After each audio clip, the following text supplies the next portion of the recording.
In the first chapter, the book of Acts, we are told that after Jesus rose from the dead, he hung around for a period of time. For 40 days, he ate with the disciples, he drank with the disciples, he talked with them, and showed them in various ways proof that he had indeed conquered death once and for all. But then, after 40 days, it says, he left them.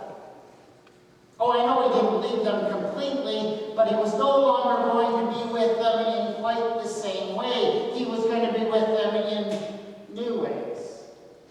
He took them out of the city and he ascended into heaven. Now, what is the next significant thing that happens in the life of the church? Well, in the second chapter of Acts, it tells us that when the day of Pentecost had come, they were all together in one place. So, when is Pentecost? Pentecost is a Greek word. It's a Greek word that means 50. It was called 50 in the time of Jesus because the festival of Pentecost, an ancient Jewish harvest festival, took place 50 days after Pentecost. And of course we all know, 50 days after Passover, and we all know that Jesus was crucified at Passover time. Now, I pride myself on having successfully completed grade 2 math. And so I know that the difference between 50 days and 40 days is 10 days. So I have a question. What was the church doing for 10 days? Because you see, for those 10 days, they had it all. They had all the information they were ever going to have. They had all the sayings of Jesus, all his parables, all the stories of everything that he had done. They had already received the power from Jesus to perform the kinds of miracles that he did. And, of course, after Easter, they now had the proof that Jesus had conquered death once and for all. They had it all. And yet they did nothing for 10 whole days. Nothing. Except fill a vacant position in the organization. They did a bit of administration, but that's it. What were they doing for 10 days? Now let me say in their defense that they had been told to wait. Jesus, before he left them, had said to them, "You will receive power when the Holy Spirit has come upon you, and you will be my witnesses in Jerusalem, in all Judea and Samaria, and even to the ends of the earth." He told them to wait for the Spirit, and so they did. But I think my question still stands. What exactly did the Spirit do for them that allowed them to do what they couldn't do for those 10 days? What difference did the Spirit make? Well, when the Spirit arrives in the church, there are 3 signs of the Spirit's presence. There's a great wind that blows through the place where they are. There are tongues of fire, and there is this strange ability to speak in the languages of the people that surround them. The first 2 signs kind of make sense to me, on a symbolic level at least. Because wind, powerful wind, has long, even in ancient times, been associated with the work of the Holy Spirit. Of any kind of spirit, really. And of course, fire has long been associated with spiritual transformation. And so the wind and fire make sense. By the way, I don't think that Luke, the author of the book of Acts, is trying to say that a literal wind blew through the room where they were. Nor was he trying to say that they were looking around at each other and wondering why the smoke alarms had gone off and whether they should call the fire department. Luke's not talking about literal wind and fire. What he's saying is that on that day of Pentecost, they experienced something so powerful, something so unusual, but they can't describe it. He doesn't have the words, and so the closest he can come is to say, well, it was kind of like a great wind. It was sort of like tongues of fire. So I think I understand what he's talking about with the wind and the fire, but the third sign, this ability to speak in strange languages, that's kind of unexpected for me. What is that supposed to signify?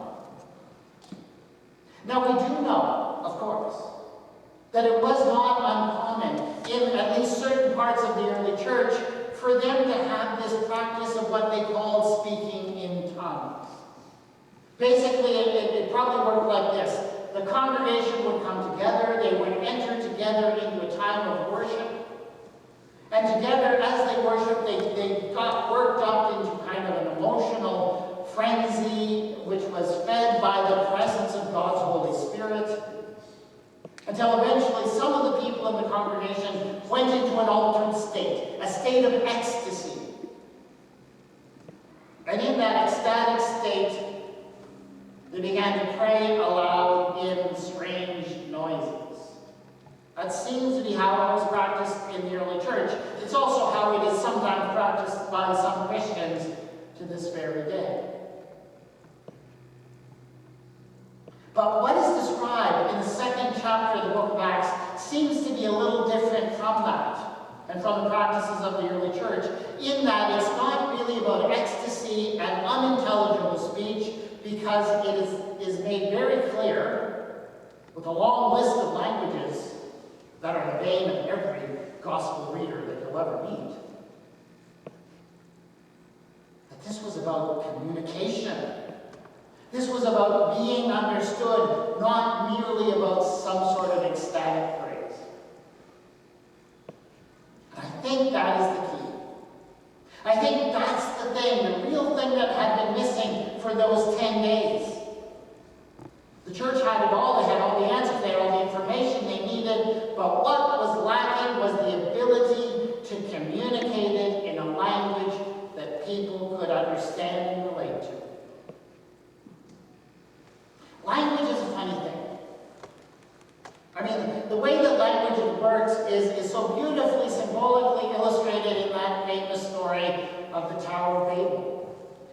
In that story, God sort of steps into human history and intentionally introduces a multiplicity of languages as a way to separate and divide people into various tribes and groups and set them against each other. That's the purpose that language serves in Genesis, and in many ways it still serves that purpose to this very day. Let me illustrate what I mean by doing this. Si moi, je me mettais ici devant vous et je commençais à vous parler en français, comment est-ce que vous vous sentiriez? Je vais vous dire comment vous allez sentir. Vous allez sentir exclu, rejeté, éliminé parce que vous ne compreniez pas, n'est-ce pas? You can all know it. See, when I do that, if I get up here and I start speaking in a language like that, in French, there's one of two reactions. Either if you do not understand me, you get annoyed, right? What's that guy doing? This is an English church. What are you doing talking in French? You feel excluded and outcast. Nevertheless, if you understood what I said, you sort of felt, oh, that's kind of, I'm included here. I have access to the secret code. So that's sort of what happens when somebody speaks in a foreign language.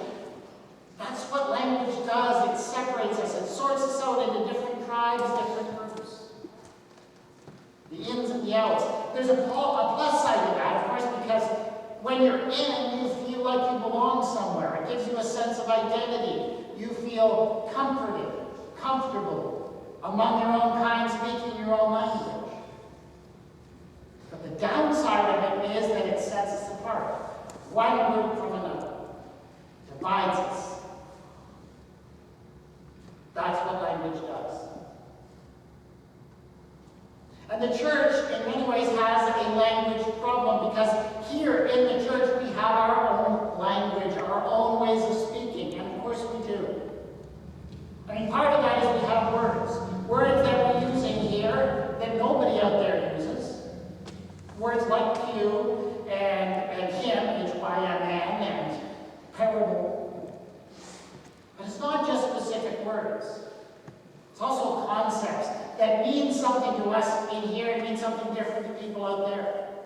For example, if I talk about sin in here, when we talk about it, generally we mean we're focusing on those things that we struggle with, those things that keep us from being the very best that we were meant and created to be. But when people, well, first of all, people out there don't talk about sin these days. It's not a current word. The only time it ever seems to come out there is when people are talking about cheating on their diets. A cheesecake is a sin. Well, that's how people use the word today. And what that really means, of course, is an indulgence. Very far cry from what we mean when we talk about those things that are keeping us from being all we were meant to be. Or take the word faith. When we talk about faith in here, what we generally mean is learning to trust in God through the ups and downs of life. That's what I mean when I talk about faith. But when people out there talk about faith, what do they mean? When they talk about somebody as faith, what they mean is that somebody believes a bunch of impossible things without any evidence. That's what faith is to the world out there. It's not what it is to us. So there are concepts that have different meaning for us and for them. It sets us apart. And then, of course, you have the Bible. I mean, within the church, the Bible, the stories of the Bible have a certain currency. We know what we're talking about. A couple of weeks ago, I was at a meeting of church folks, and there was a worship portion, and during that time, somebody got up and announced the gospel reading by saying this. Our gospel reading this morning is one you all know from Sunday school, the story of Jesus and Zacchaeus. And you can say that kind of thing to church folks.